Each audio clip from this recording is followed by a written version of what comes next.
Hi everyone, this is Charles. Welcome back to another episode of the Zhang Financial Podcast. This week, Rob McDougall, VP in Investment Strategy at Zhang Financial, will lead the weekly market outlook, crunching last week's numbers and providing us what to look out for this upcoming week. If you are joining us on an audio-only platform, you can follow along with the slideshow listed in our show notes for more specific data. Rob, take it away.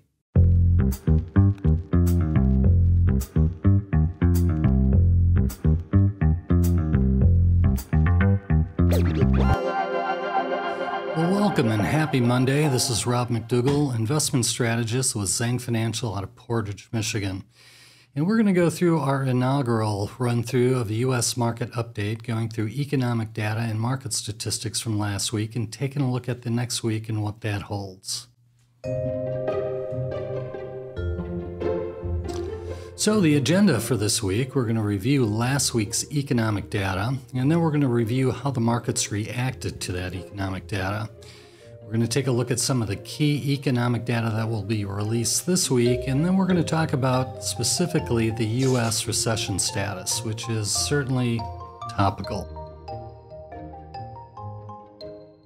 So last week, we had 6 data points that were of significance, and all of them were underwhelming. And in fact, 3 were housing data-related data points, and they were all well below consensus. Additionally, one that is a bit concerning is the initial claims, and we'll look at that chart a little bit later. But initial claims for the U.S. were up to 251,000 last week versus a consensus of 240,000, so that's something to keep an eye on. So how did the market respond to this negative economic news? As always, it's usually a coin toss, and in this case, the equity markets and the bond markets actually rallied on this economic news. So for just the week last week, some of the laggards on a year-to-date basis did outperform. So in the U.S., small caps did very well. The Russell 2000 index was up 3.6%. And tech and large cap technology stocks did pretty well as well during the week. They've done very poorly on a year-to-date basis, but the NASDAQ was up 3.3% for the week. You can see in the right-hand column here the year-to-date numbers. So the NASDAQ still is by far the most, or is the underperforming index here, down 24.4%. Now breaking it up between growth and value, which is very important to us as we do favor value, last week growth did outperform, up nearly 3.8%. U.S. value was up, but only 1.3%. So that was for last week. On a U.S. basis, it still certainly holds. U.S. value stocks have dramatically outperformed U.S. growth stocks. Value stocks in the U.S. being down about 5.7%. Growth stocks in the U.S. a little over negative 29% for the year. And last week, the small caps in the U.S. actually strongly outperformed large caps, 4.1% to 2.5%. Now, on a year-to-date basis, virtually no difference between small and large cap, slight advantage to small cap on a year-to-date basis. In terms of international markets, the world index was actually up better than the S&P 500, but as you scroll down, emerging markets close to the S&P, and China lagged again, up 1.2%. On a year-to-date basis, all 3 of these indexes have underperformed the S&P 500, the U.S. domestic index, which has been the case for the last 13 years. At some point that's going to turn around. We're not quite sure when, but it has not yet. Last week, fixed income did well as well, as well as equity. And as you can see here in the left-hand column, the 1-week numbers all the way through, all 5 of these indexes are up strongly for the week. But on a year-to-date basis, all of them down, and that those with longer duration, particularly the U.S. Long Government Index, down 18.5% on a year-to-date basis. But I will say this, in terms of the equity and fixed income performance, through the first 4 months of the year, very bad for both of them, but fixed income seems to have stabilized. Equity has fallen a little bit further. So the difference between, say, an aggressive portfolio with 95% equity, 5% fixed, and a conservative portfolio with 20% equity, 80% fixed, there's quite a bit of difference now between the year-to-date performances of those two indexes. In terms of these sector returns, best performer last week, consumer cyclicals. You can see that's also been another sector that has done poorly on a year-to-date basis, down 24.9%. Utilities, which are the second best performing sector on a year-to-date basis, they were just slightly down last week, but on a year-to-date basis, they remain the second best performing sector. The one sector that is up this year and strongly up, energy, did very well last week, up 3.9%, and on a year-to-date basis, energy is up nearly 30%. In terms of the style boxes, again, we favor small cap, we favor value, we prefer them. In terms of what worked last week, best performing was mid-cap growth. The worst performing relative was U.S. large value, up 0.82%. However, on a year-to-date basis, when you take a look at the top performing style boxes, all three are value: U.S. small value, U.S. mid value, and U.S. large value.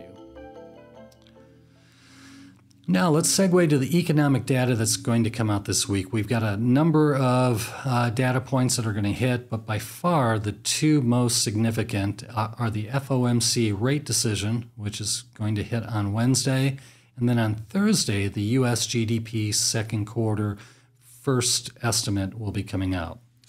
So in terms of the FOMC, it will be, as always, very interesting to read the language and see if they've changed their view on the economy. They are hawkish at this point, and clearly they have signaled that they're going to be raising rates significantly. So in terms of this particular meeting, the Fed fund futures have priced in a probability of 75% that we get at least a 75 basis point increase on Wednesday, and a 25% chance that we get another 25, or a total of 100 basis points. So what does that look like for the full year? Currently, the Fed futures are now pricing in the expectation that we're going to have at least 200 basis point increase from today's level, which is currently 150 to 175 basis point target, 90% probability that we're going to get another 200 basis points by the end of the year. Now, I would say our expectation is I don't think we're probably going to see all of these increases. If we're right about where the economy is heading, and it is indeed decelerating, and if inflation eases off, we've got one data point coming up that I think suggests it might, that I'm doubtful that we're going to see that many increases through the rest of the year from the Fed. In terms of GDP growth, if you think back to late last year, early this year, the expectation was we were going to have strong GDP growth in the first quarter, and throughout the first quarter, expectations continually came down, and ultimately we ended up with a negative GDP growth. That is real GDP growth, negative. It was 1.4. I think the revisions now have it at negative 1.6.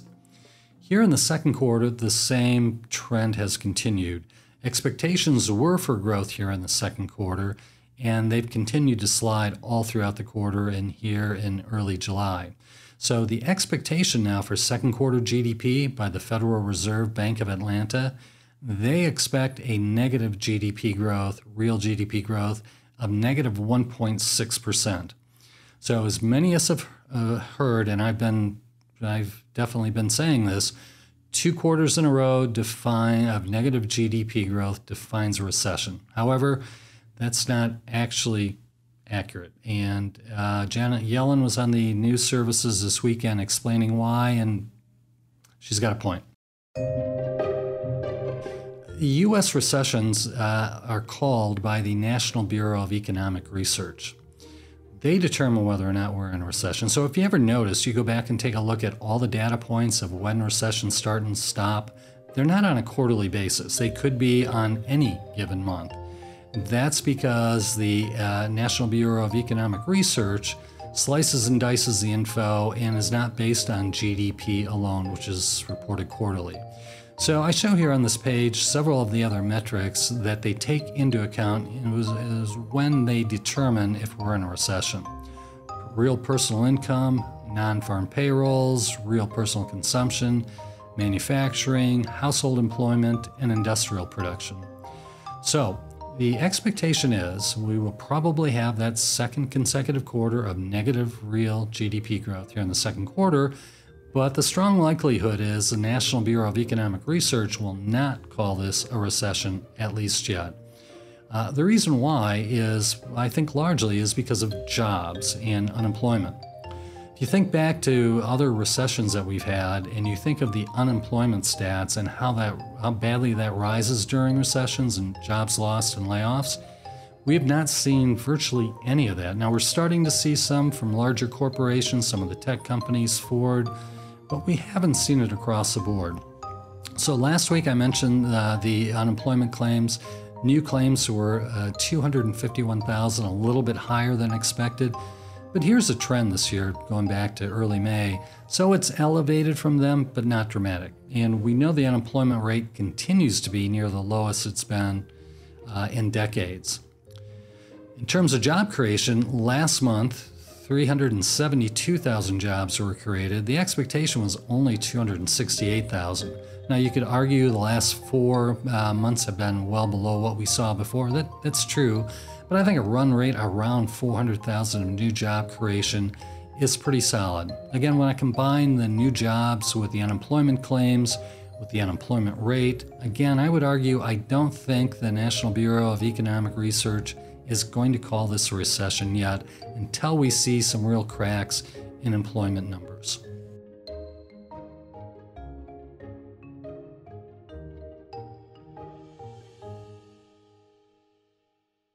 Here's another data point that they look at, the National Bureau of Economic Research. That's the ISM Manufacturing Index, the PMI. I often talk about this particular chart.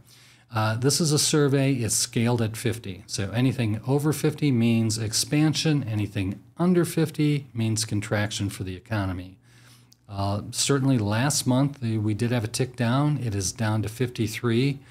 That is still a very solid reading. So again, that would certainly suggest we're not in recessionary territory at this point.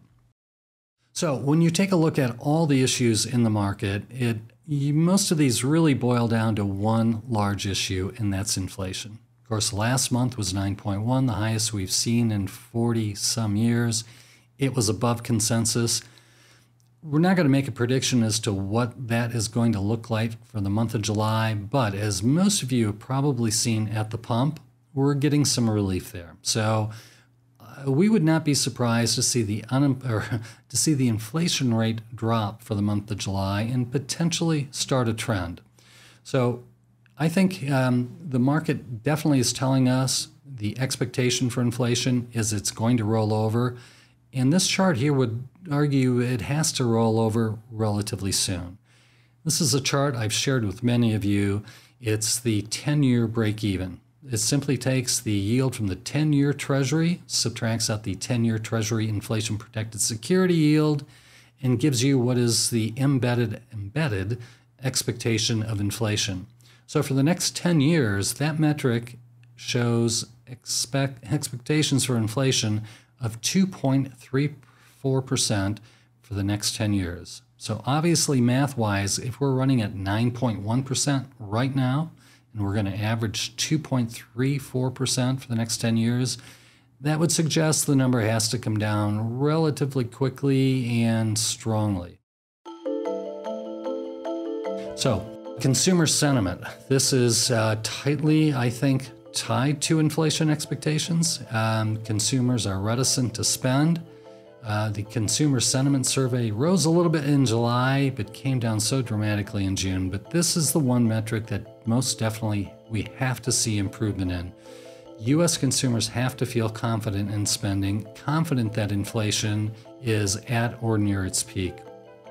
So I would argue that the U.S. consumer is in pretty good shape historically in terms of their ability to spend. I've shown a chart several times this year with updates of the U.S. consumer balance sheets, and they're not in the best position ever, which was at the end of 2021, but they're at the end of the first quarter, they're still in very good shape. Obviously, the stock market decrease has hurt a little bit. Real estate values have come back down a little bit, and credit card debt definitely has risen over the first 6 months of this year. However, bottom line is consumers most definitely can spend more. They have the ability, they need the willingness, so consumer confidence is going to be a key to any recovery getting us back to real GDP growth.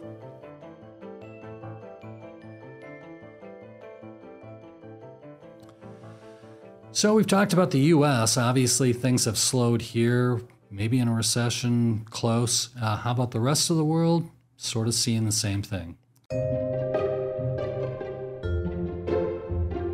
So this is OECD, their expectations for 2020 GDP growth for every major country.